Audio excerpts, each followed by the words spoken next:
Should Tesla's CEO Elon Musk start learning Mandarin? Look at the stock right now. It's up 2 2/3%.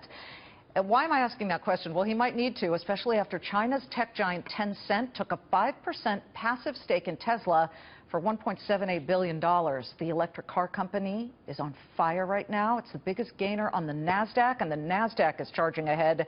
So, of course, with about 31 minutes to go before the closing bell rings, you can thank Tesla for a big move in the NASDAQ. And if self-driving cars and rocket ships weren't enough for Elon Musk, what about linking your brain to a computer? The SpaceX and Tesla CEO developing a company called Neuralink using, quote, neural lace technology that would allow people to communicate directly with machines without going through physical interface. The technology involves implanting electrodes in your brain so people can then upload or download their thoughts to or from a computer. Now, Musk says more details about Neuralink will be released in a week. I don't know, would you want something like that? If anybody's reading my mind, all you see is chocolate of many different kinds. Because that's all I think about. Okay, if machine mind readers don't scare you enough, this might. The odds are that you're just a few years away from losing your job, not to somebody younger or cheaper than you, but to one of these. Robots, which are getting smarter and better a lot faster than anybody thought. Our next guest started warning about job losses due to robotics and automation years ago. Now he says a looming economic collapse is much closer as artificial intelligence and automation grow by leaps and bounds. Billionaire real estate investor and founder of the Greene Institute and the Greene School, Jeff Greene, is prepared to personally warn President Trump that he needs to focus on what you say is a much closer crisis. When do you foresee this happening?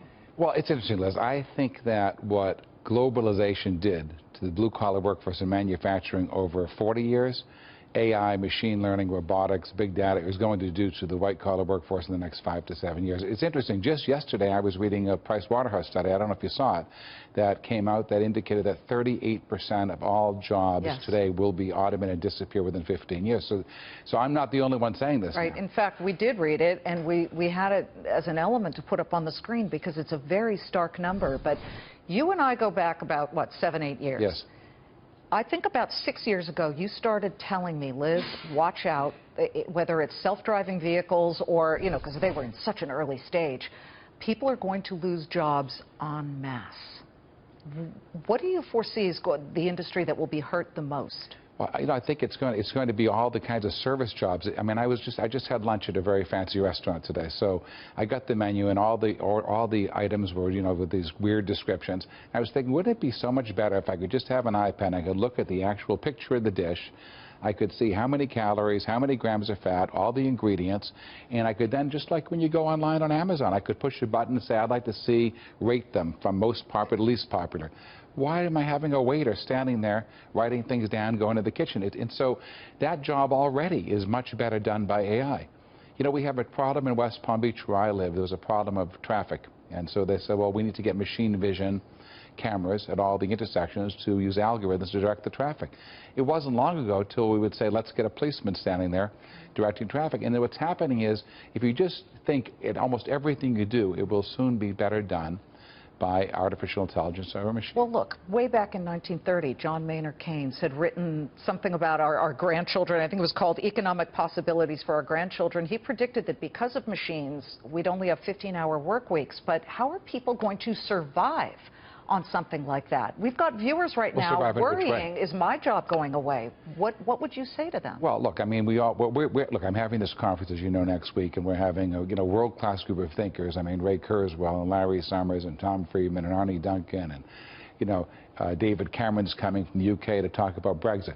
And what we're talking about is, you know, what would a utopian world look like in a without work for most people? Because work is not just, for most people, let's face it, in America, and most of your viewers, they're working two jobs just to make ends meet. But if we can figure out a way to use technology to not just enrich the business owners because they have less employees, but to cut down the costs of the average American's lifestyles. Yeah. So maybe, you know, encourage 3D printers that can build houses so we can start making these panels very inexpensively, and your mortgage payment gets cut in half. Listen, before we go, you founded a school for your kids in Palm Beach because you didn't like the schools that were already there. I had an opportunity to go to the Greene School, and I was amazed, because what you're doing is you're making children at a very young age better able to deal with this kind of thing. I think we've got some video here. That was you showing me how they had made some artwork on the wall, but you're making them very fluent in digital efforts, and you're teaching them things with MakerBots where they can do 3D. But there was this one point which I found very interesting where I actually came upon a robot, and let's watch this.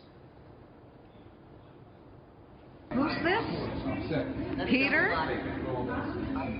Oh my God, nice to meet you. It's a pleasure. Oh, so you're in the other room, right?